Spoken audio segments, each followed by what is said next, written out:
Hi learners, this is the first lesson of this course. After the overview, this course is about present tense and this lesson is about simple present tense. My name is Donald. I am from Faridabad, Haryana. I am doing my BTech in Geoinformatics Engineering at UPS Dehradun and currently I am in my fourth year. I did my 12th from Takshila Model School, Faridabad. I passed out in 2014. My hobbies are to watch movies, Hindi and English TV series, playing outdoor games, listening to music sometimes, and doing yoga and doing exercises a lot. So, present tense. As I told you in the overview, present tense is of four types: present simple or present indefinite tense, present continuous, present perfect, present perfect continuous. About these three, we will talk about in next lessons. In this lesson, we'll be talking about this. So present simple or indefinite tense. We use this tense when we have to describe or we have to talk about repetitive events like habits, daily activities, general truth or universal fact or universal phenomena. But we never use this tense for ongoing events. The helping verbs used in this tense are do and does. Do is used with the subjects with the plural in nature. Plural means there are more than one subject in the verb. Like we, you, they, names. Only one singular subject is used with do, which is I. Then does is used with singular subject. Means there is only one subject which is working on the verb. For example, he, she, it, and single name. Now sentence structure in present simple tenses.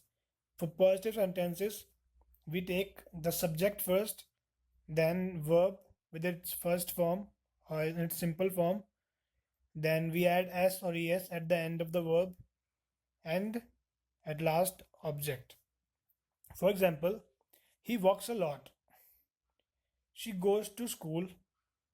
They live in Delhi. Now you can see they have written two extra sentences here. What do they mean? What is the difference between this and this? He walks a lot and he does work a lot. When we say he does work a lot, we are trying to put stress. We are trying to exaggerate a little.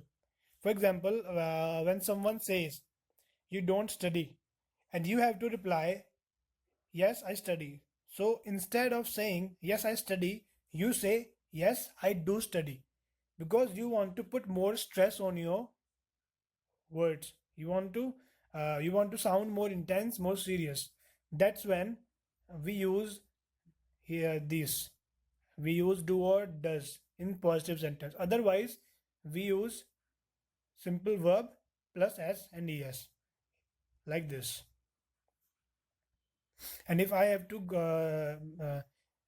put stress on this sentence, I can say they do live in Delhi.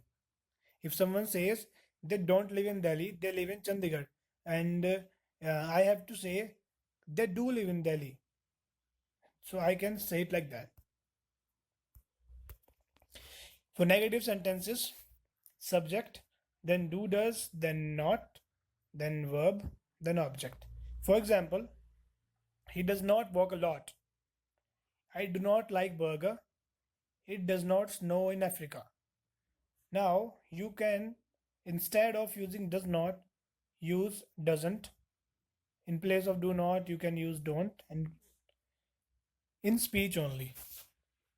If I say it doesn't work a lot, it's fine in speech, but I would strictly advise not to use this in writing, in formal writings, in letters, or in invitations. In formal writings, we should be following rule, the formal rule, which is to use does not, do not.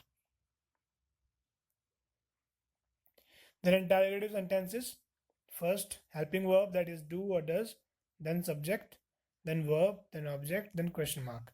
For example, does he watch movies? Do they play baseball? When does she dance? How do they study so well? In When we have to ask questions with WH family for different which have different answers than these. These questions have answers only in yes or no, but they are reasonable questions. These when does she dance? There's a different answer in than yes or no. And here also we have to reply differently instead of just saying yes or no. For negative interrogative sentences, do or does first, then subject, then not, then verb, then object. For example, does he not look shy always?